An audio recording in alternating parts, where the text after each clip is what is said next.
तेरा हुस्न कुदरत का एक शाहकार बेकरार मैं भी बेकरार। অভিনেতা মিঠুন চক্রবর্তী, তার স্টারডম সবাইকে ছাড়িয়ে গিয়েছে। স্টারডমের যে রেকর্ড মিঠুন চক্রবর্তী তৈরি করেছিলেন তা এখনো পর্যন্ত বলিউডের কোনো অভিনেতাই ভাঙতে পারেননি। याद करेगा जहां। মিঠুন চক্রবর্তীর ডেবিউ ফিল্মই বাজিমাত করেছিল 1976 সালে পরিচালক মৃণাল সেনের ছবি মৃগয়া। দারুণ সাফল্য পেয়েছিল ছবিটা, আর এই ছবির জন্য জীবনের প্রথম জাতীয় পুরস্কার জয় করে নিয়েছিলেন মিঠুন চক্রবর্তী। কিন্তু তার মানে এই নয় যে এই একটা ছবি তাকে সাফল্যের সিঁড়িতে উঠিয়ে দিতে পেরেছিল। এরপর কয়েকটি ছবিতে ছোটোখাটো চরিত্রে অভিনয় করার সুযোগ পান মিঠুন চক্রবর্তী। আর কোনো কাজকেই ছোট করে দেখতেন না তিনি, তাই পেট চালাতে শুটিং সেটে স্পট বয়ের কাজও করেছিলেন তিনি। আর এর পাশাপাশি চলতো তার অভিনয়, আর এই অভিনয়ের পাশাপাশি ড্যান্সেও ভীষণ পারদর্শী ছিলেন তিনি। 1982 সালের ছবি ডিস্কো ড্যান্সার ছিল সেই সিঁড়ি, আর এই ছবি মিঠুন চক্রবর্তীকে স্টারডমের চূড়ান্ত সীমায় পৌঁছে দেয়। I am a disco dancer. I am a disco dancer. আর এই ছবিটি করে ভারতের বাইরে বিশেষ করে রাশিয়া এবং কাজাখস্তানেও তুমুল জনপ্রিয় হয়ে ওঠেন মিঠুন চক্রবর্তী। আর মিঠুনের স্টারডম কোন পর্যায়ে পৌঁছে গিয়েছিল তখন তা এক ছোট্ট কাহিনী দিয়ে বোঝা যায়। এই ডিস্কো ড্যান্সার মুক্তি পাওয়ার পর একবার একটা অনুষ্ঠানে যোগ দিতে কাজাখস্তানে গিয়েছিলেন মিঠুন চক্রবর্তী।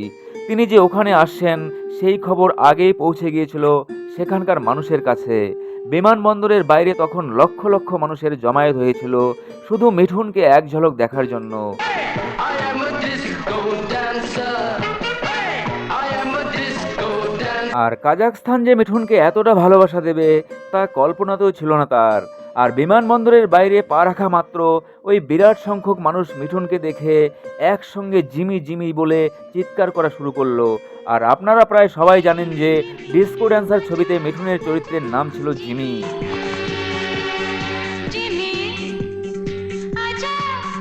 আর মজার কথা, ওই দিনই কাজাখস্তানের প্রেসিডেন্টের একটি অনুষ্ঠান করবার কথা ছিল সেখানে, কিন্তু এত বেশি সংখ্যক লোক মিঠুনের জন্য বিমানবন্দরের বাইরে ভিড় জমিয়েছিল যে শেষ পর্যন্ত সেখানকার প্রেসিডেন্ট বাধ্য হন তার সেদিনের সেই অনুষ্ঠান বন্ধ করতে।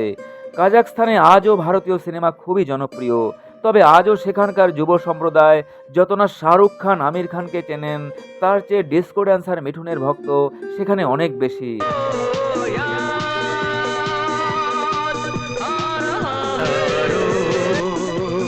मैं तो यहाँ जीता रहा सारे गम दिल के भुला। মিঠুন চক্রবর্তী ছাড়া রাজ কাপুরও সেই দেশে আজও ভীষণ জনপ্রিয়, আর এখনও তার ছবি উপভোগ করেন কাজাখস্তানের মানুষ। শোনা যায় রাশিয়াতেও একবার মিঠুন চক্রবর্তীর সঙ্গে ঠিক এরকমই একটি ঘটনা ঘটেছিল।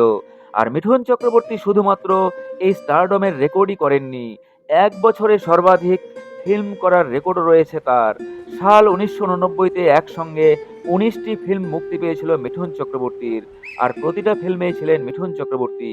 আর মিঠুনের এই রেকর্ডও এখনো পর্যন্ত কেউ ভাঙতে পারেনি। प्यार कभी कम नहीं करे ना। আর এই 19টি ছবির মধ্যে প্রেম প্রতিজ্ঞা, ইলাকা, মুজরিম বক্স অফিসে ব্যাপক সফলতা অর্জন করে।